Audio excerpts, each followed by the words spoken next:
Hello everybody and welcome to the latest Taff's Words.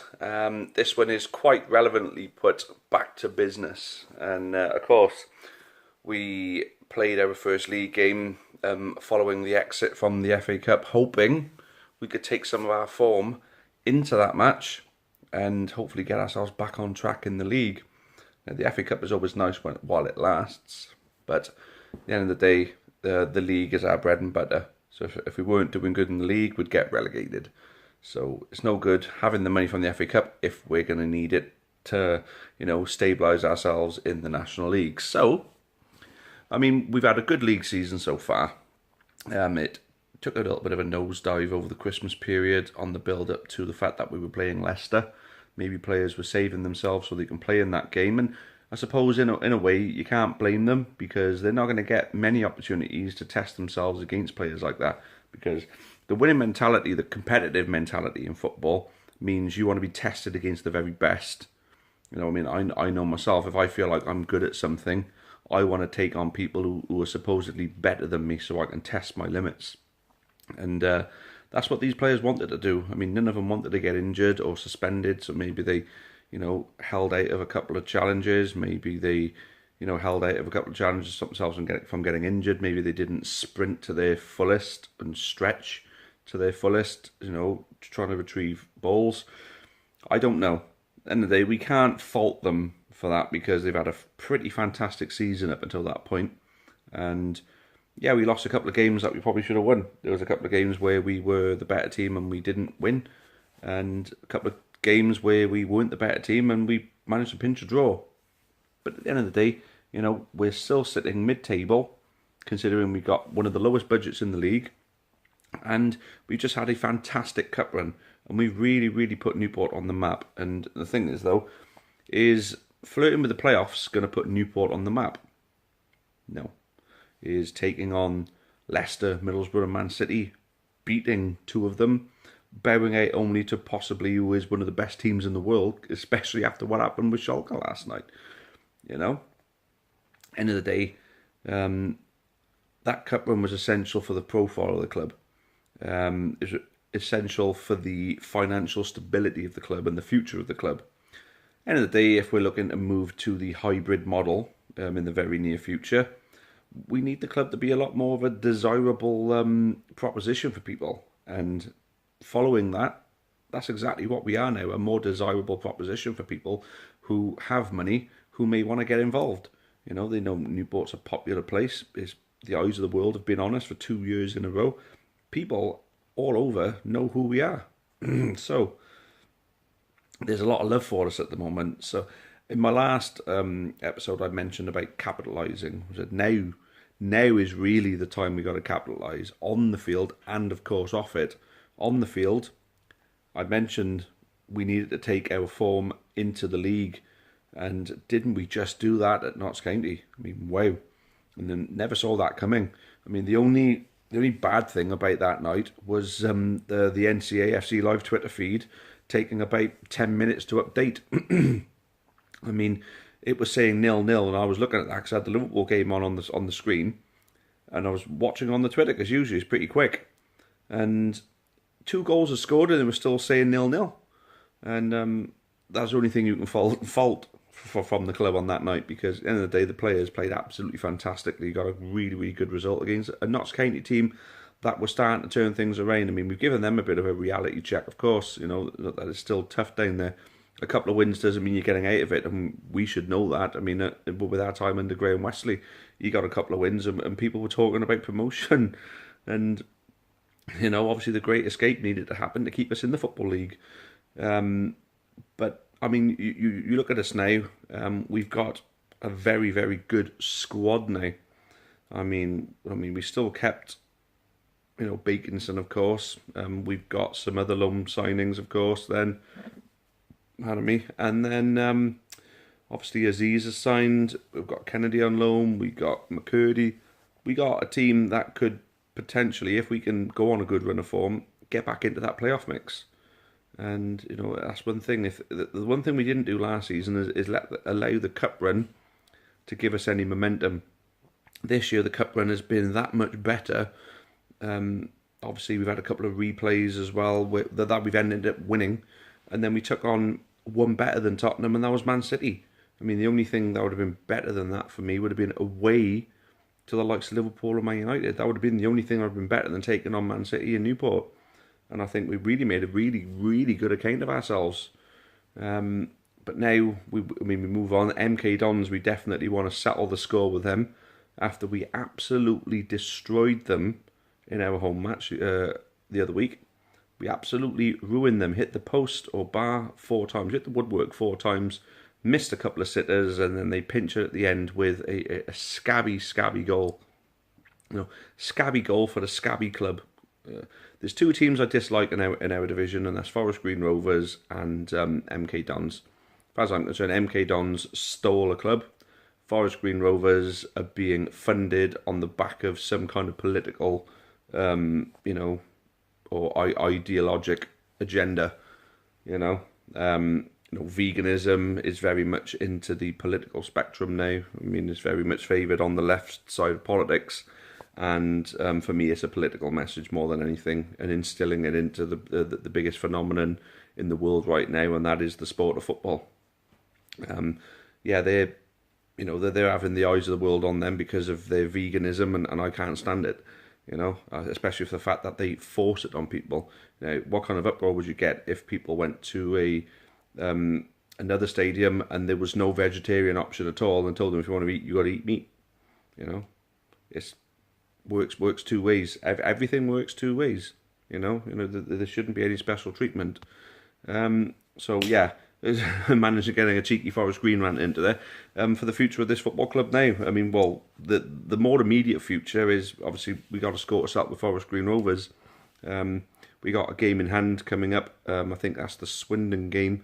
That's just been announced today that it's rearranged for the 9th of April. So that could come at a very crucial time for us, because obviously we did a good job over Swindon last season, but we ended up doing the double over them, didn't we?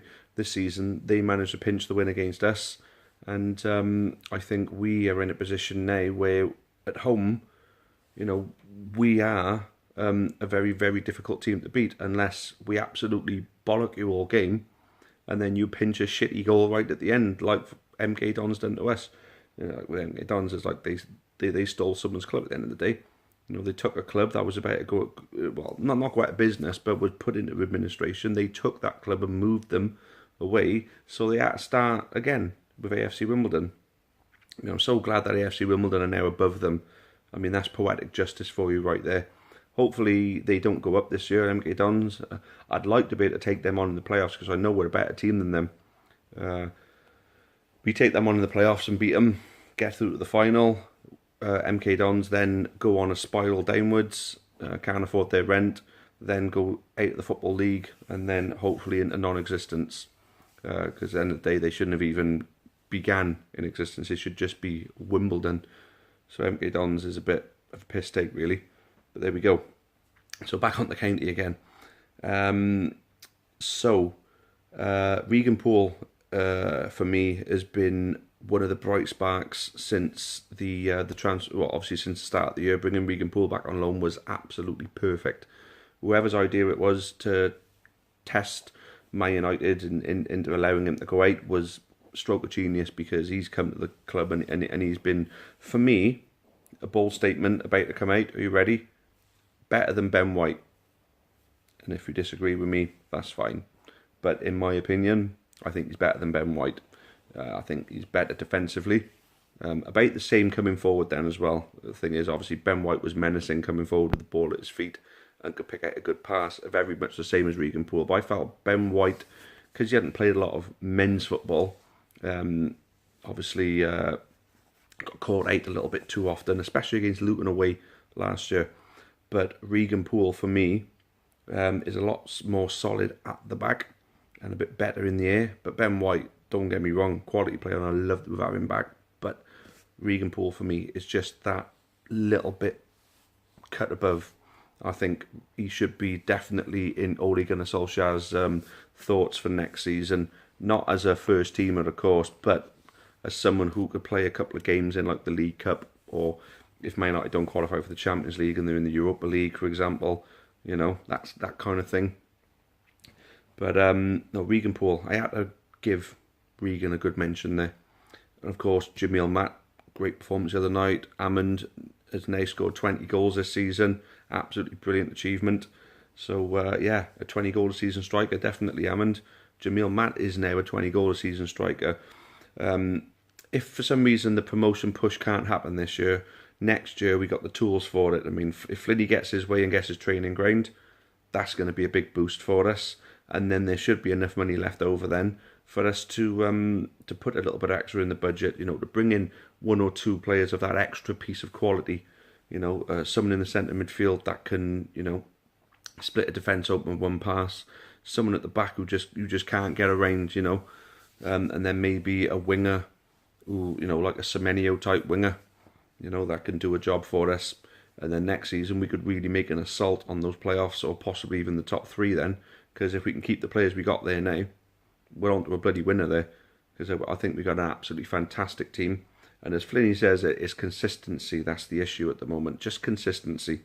And if we can keep a bit of consistency, hopefully the confidence from the cup run will bring on that consistency. I think we got a better team than last year. There's a lot more quality in there. So hopefully that quality can tell for the rest of the season. And we can make that assault on the playoffs. Even if we don't get there and we only get close, that's still progress from last year. And we can't ask for much more than that. You know, the thing is, though, I mean, I've mentioned it, that if we did get promoted this year, you know, if we did make it to the playoffs and end up winning the playoffs, we got that extra bit of cash there to stabilise ourselves in League One, you know, to get those one or two extra players in. And then League One brings more money, more sponsorship opportunity, more you know, bigger away crowds coming down, you know, spending their money down here. So you know, we're in a very good position because of the cup runs that we've had. Hopefully we can use the money wisely. The change in ownership model can bring some extra cash to the club as well, and then we can really start laying some foundations there for the future for the club. And hopefully more and more fans are going to start coming. Because obviously if we can sell out for Man City, we can sell out for Leicester and sell out for Middlesbrough, then we can at least boost our home crowd, boost our season ticket sales for next season, and of course boost our trust membership as well. Because at the end of the day, if we've got the same team near enough with a bit of extra quality, you can't rule out the possibility we could do another cup run next year. So if anybody who wants to guarantee that if we ever come into that position again, guarantee yourself for as little as £60 a year, it could be well bloody worth it, you know. Even if you're not going to come to the home games, at least put your money in another way, you know. Show a bit of love for the hometown club, you know. Anyway, you know, I think that's enough for this one. I think I got plenty of good points out there. So yeah, thanks all for watching. Thank you for those who've been tuning into the live streams lately. You know, they've been very successful lately, especially Monday night with the cup draw. We had as many as 8,000 people watching. Throughout 8,000 people tuned in. I think the most we had at one time was over 1,000, so that was great.